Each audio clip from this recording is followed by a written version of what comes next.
Crankworx is a mountain biking world tour which encompasses all of the sport's major disciplines. The second stop of the series took place in Léger, France. The French ski resort has a rich history in mountain biking and has been hosting prestigious events for over 25 years.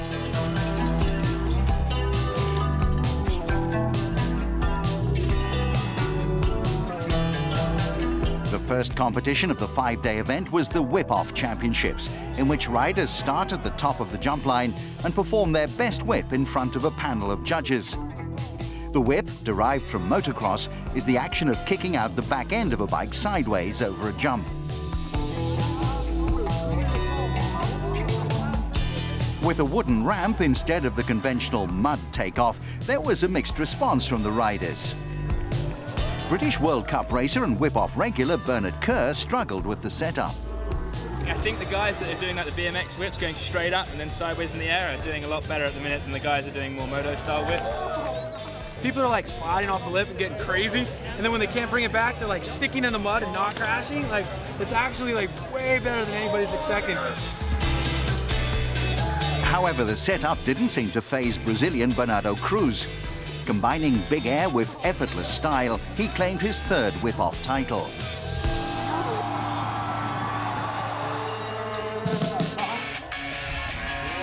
The following day saw an event unique to the Crankworx series.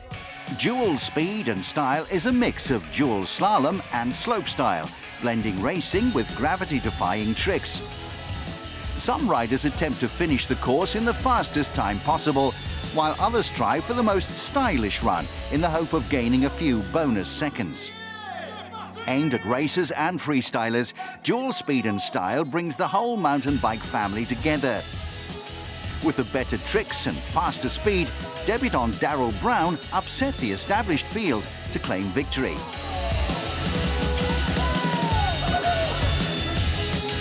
In the women's competition, former four-cross world champion Jill Kintner showed that she still has what it takes to compete with the best, finishing in the top spot ahead of Casey Brown. The weather continued to be a major factor in Léger, and the third event saw many riders sliding out in the corners as they tried to push the limits of their grip. As a result, the Pumptrack challenge was split over 2 days. The format consists of 2 runs, 1 in each lane, with the fastest overall time progressing to the next stage. And in this discipline, pedaling gets you disqualified. The improved weather conditions on the second day enabled Jill Kintner to continue her winning form. In the men's Pumptrack category, France's Shane Guinet faced Barry Nobles of the USA in the final. It was the American who won the first race, but a crash on his second run handed the title to the Frenchman.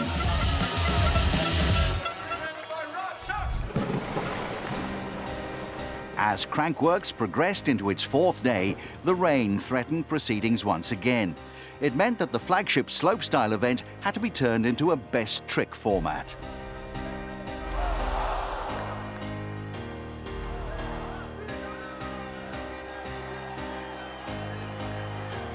First to wow the crowds was Polish rider Szymon Godziek. With a reputation for doing something a little different, he didn't disappoint as he executed a backflip cliffhanger. But it was American wild child Nikolay Rogatkin who stole the show, landing a near-perfect twister. 1080, stomping it! Wow! No rodeo landing. Oh, perfect execution of a front cork 1080 we've ever seen on a mountain bike.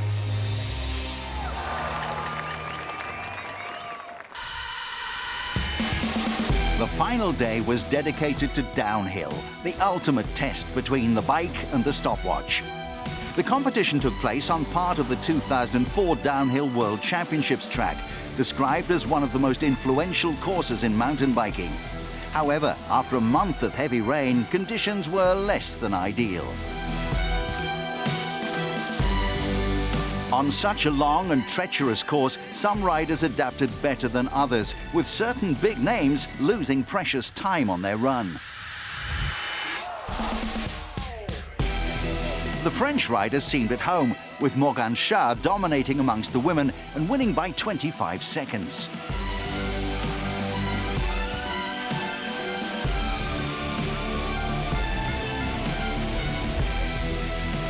Compatriot Remy Thirion claimed the top step in the men's downhill by 3 seconds.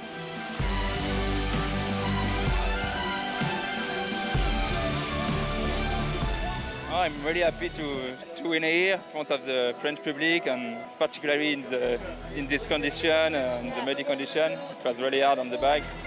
I'm really happy to win here. The next round of the series takes place in Whistler, Canada, the birthplace of Crankworx.